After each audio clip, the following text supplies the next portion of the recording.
remembers conquerors, settlers, and those who fought heavy battles. But only a few tales are as raw, brutal, and haunting as those of the Native American tribes. These are history's most terrifying native tribes that you never knew about, and the people who survived them referred to them as nightmares in human form. Before we begin this dark journey into forgotten history, don't forget to subscribe for more chilling and factual historical events. The Comanche, also known as the Lords of the Plains. Just hearing their name once made settlers, soldiers, and rival tribes shiver and quiver in fear. Their name comes from the Ute word Comanche, or enemy. The Comanche were the undisputed masters of horse and wind. Before the Spanish brought horses to North America, the Comanche were just another Shoshone-speaking tribe, wandering around the Great Basin, but nothing too extraordinary. However, once they laid their hands on horses and other animals, everything changed. They became the new species of warrior and didn't just ride horses, but became one with them, being able to control, maneuver, and like them. What's more interesting is that the Comanche children learned to ride before they could walk. These kids were firing arrows under the neck of the galloping stallion, leaning completely sideways and vanishing behind its body while attacking. An Englishman once said, "On foot, they were awkward, but on horseback, grace itself." The Comanche's rise was fast and terrifying. Within decades, they controlled a region known as Comancheria, stretching across Texas, Oklahoma, and even parts of New Mexico. They even dominated the buffalo trade, enslaved rival tribes, and waged war against the Spanish, Mexicans, and later the American settlers. To cross Comanche land without their permission was a death sentence. They raided settlements relentlessly, struck like thunder in the night without anyone knowing what the hell even happened. Their Comanche moon raids became infamous across the borderlands. Here's how it would go. Hundreds of horsemen would descend in a blur of dust, arrows, and screams. The targets were killed instantly, women were taken, and captives often met fates so cruel that even the hardened soldiers went pale hearing about them. In other words, the Comanche weren't just warriors. They were expert tacticians of terror and knew how to make an example, ensuring that anyone who survived would spread fear faster than any war cry. However, their rage was often due to other nations attacking them or disturbing them. But needless to say, the dominance was so absolute that they even halted the Spanish expansion for nearly half a century. No army could break them until their numbers fell, not to bullets, but to disease and starvation. But even in their defeat, their legend and the name remained. In the end, the Comanche is probably the most terrifying American native tribe known to humanity. The Iroquois Confederacy is a name that speaks of dominance. The Great Lakes were terrifying before the American Revolution. In the thick forests of the Great Lakes, another power grew, not only due to the brute strength alone, but through their cunning strategy and unity. They called themselves the Haudenosaunee, also known as People of the Longhouse. But to their enemies, they were Iroquois, or the Rattlesnakes. The whole talk about their naming scheme is also pretty interesting. They were silent, fast, and lethal. But interestingly enough, unlike the Comanche tribe, the Iroquois Confederacy contained multiple nations, 6 to be more precise.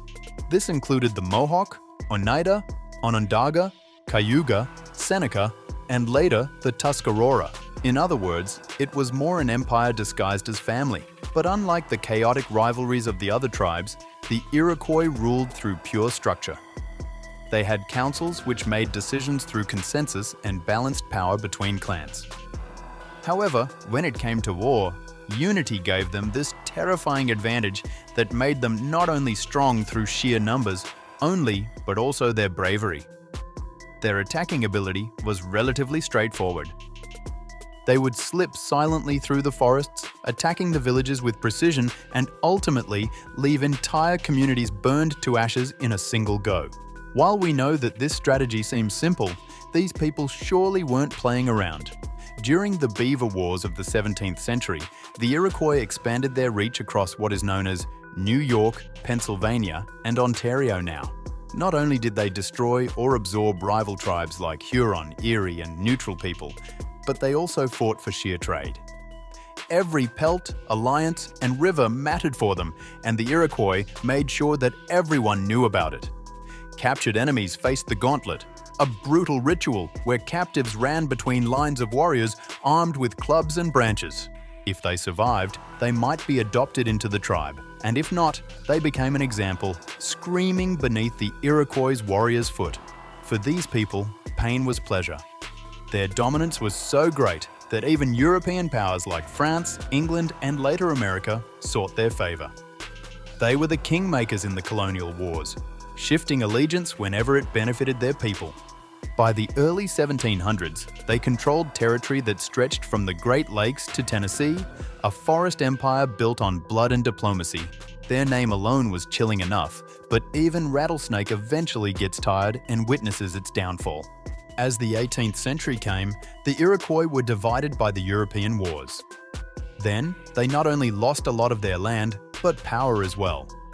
However, their methods, organization, intelligence, and controlled brutality is a stark reminder of who the boss was in the 17th and 18th century.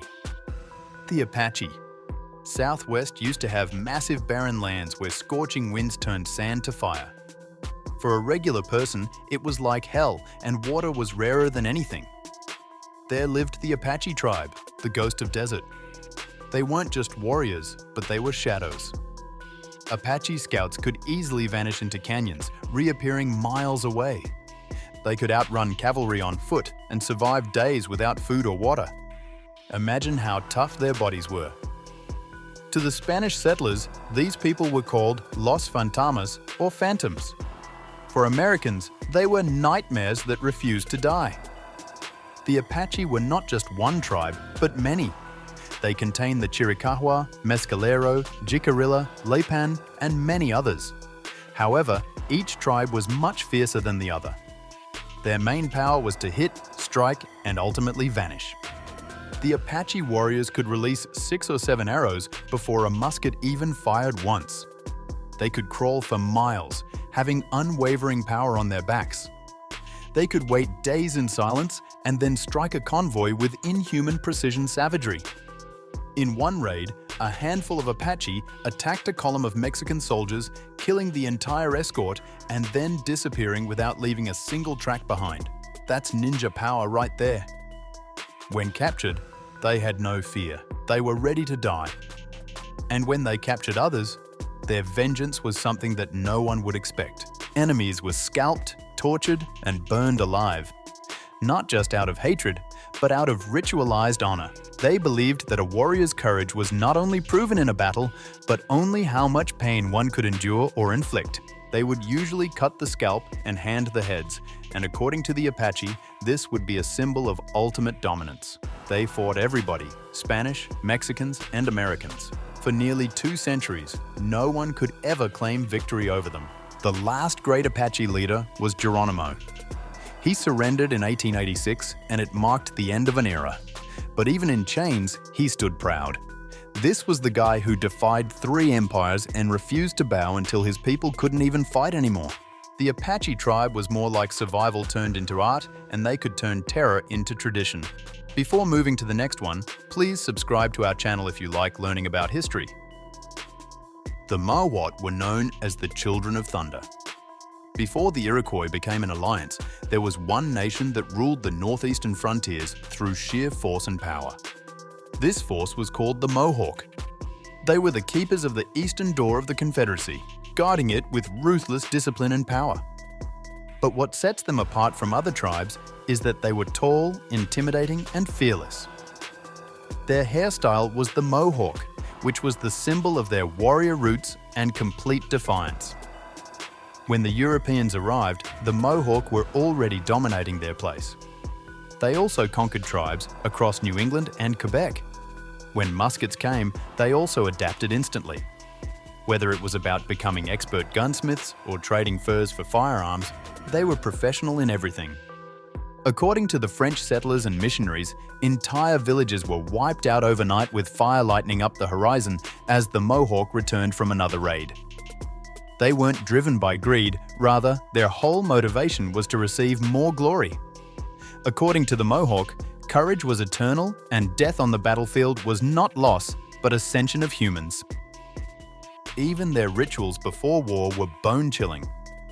Warriors would paint their faces black with the color of death and sing chants that promised their spirits would haunt any coward who fled the battle.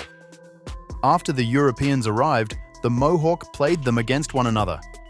They allied with the British, trading weapons and ensuring their dominance continued.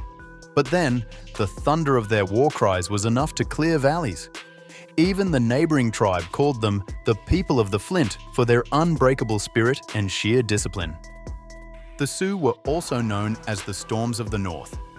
In the open heartlands of the Northern Plain, there was a terrifying force, the Sioux Nation. This was a confederation of Lakota, Dakota, and Nakota tribes.